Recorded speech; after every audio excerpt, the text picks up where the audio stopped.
Assalamualaikum warahmatullahi wabarakatuh. Halo.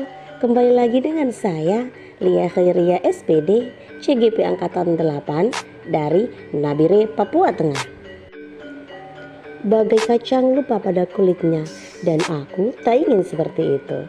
Perkenalkan fasilitatorku Ibu Yana Vansita Taupan SPD MPD yang telah menuntunku mempelajari modul tiap modul, dan kali ini kita jumpa lagi pada tugas modul 2.1 koneksi antar materi, tentu yang tak lain tetap pada pendidikan guru penggerak.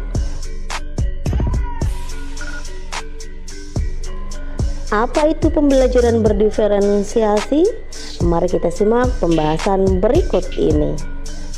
Pembelajaran berdiferensiasi adalah usaha guru untuk menyesuaikan proses pembelajaran di kelas dalam upaya memenuhi kebutuhan belajar individu setiap murid. Karena setiap anak yang lahir di dunia ini adalah istimewa.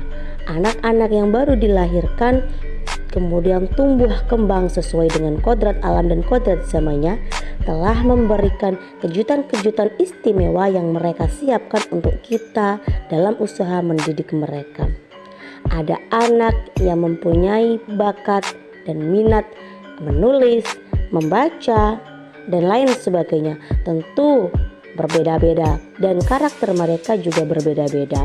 Itulah mengapa pembelajaran berdiferensiasi ini sangat penting untuk kita pelajari agar pemenuhan kebutuhan-kebutuhan mereka yang bervariasi dapat terpenuhi. Karena pembelajaran berdiferensiasi merupakan pembelajaran yang berpusat pada murid dengan cara mengembangkan pelajaran mereka berdasarkan tingkat pengetahuan, preferensi belajar, dan minat siswa. Jangan lupa untuk memetakan kebutuhan belajar murid, yakni kesiapan belajar, minat, profil belajar yang harus kita siapkan sebelum pembelajaran. Bagaimana sih cara melakukan pembelajaran berdiferensiasi di kelas?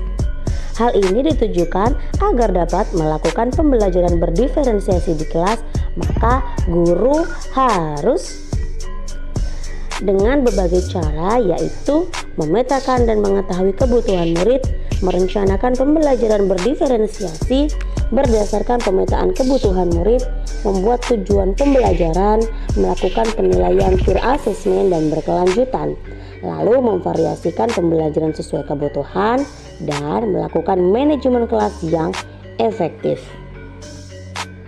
3 aspek kebutuhan murid. Yang pertama ada kesiapan belajar murid atau readiness, kemudian ada minat belajar murid, dan yang terakhir profil belajar murid yang akan kita bahas satu persatu pada slide berikutnya. Yang pertama, kesiapan belajar murid atau readiness, yaitu kondisi awal belajar murid yang memungkinkan dirinya merespon pembelajaran dan mengharuskan guru untuk menilai pengetahuan awal, menentukan hal yang terjadi pada diri murid dan di mana murid berada. Minat belajar murid, sebab minat setiap anak tentu beragam. Hal ini merupakan salah satu faktor penting agar murid aktif mengikuti kegiatan pembelajaran. Minat pada dasarnya bentuk penerimaan murid terhadap belajarnya, meliputi perasaan senang, ketertarikan, penerimaan, dan keterlibatan. Selanjutnya, profil belajar murid, yaitu ada lingkungan, budaya, gaya belajar, kecerdasan, majemuk.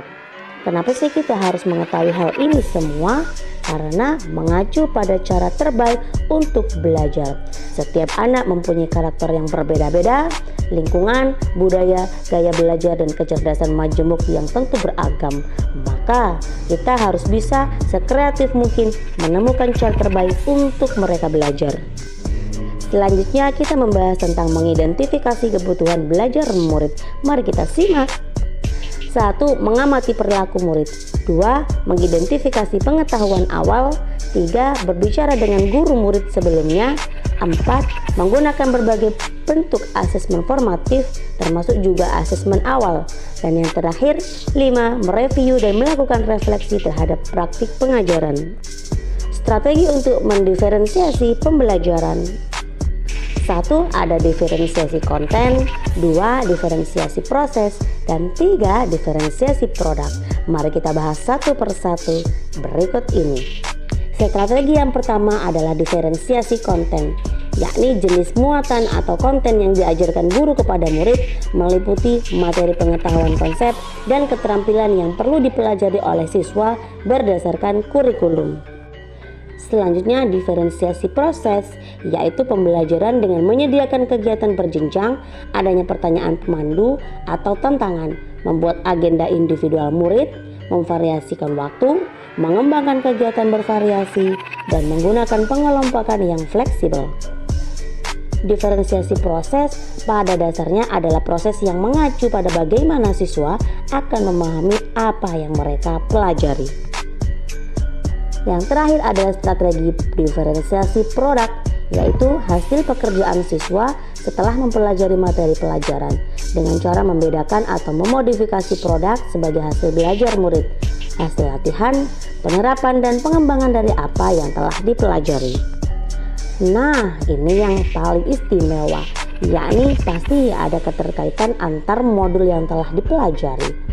Pertanyaannya, adakah keterkaitan antara modul pembelajaran berdiferensiasi dengan modul-modul yang lain, yakni dengan modul 1.1, modul 1.2, modul 1.3, modul 1.4, dan terkait dengan modul 2.1.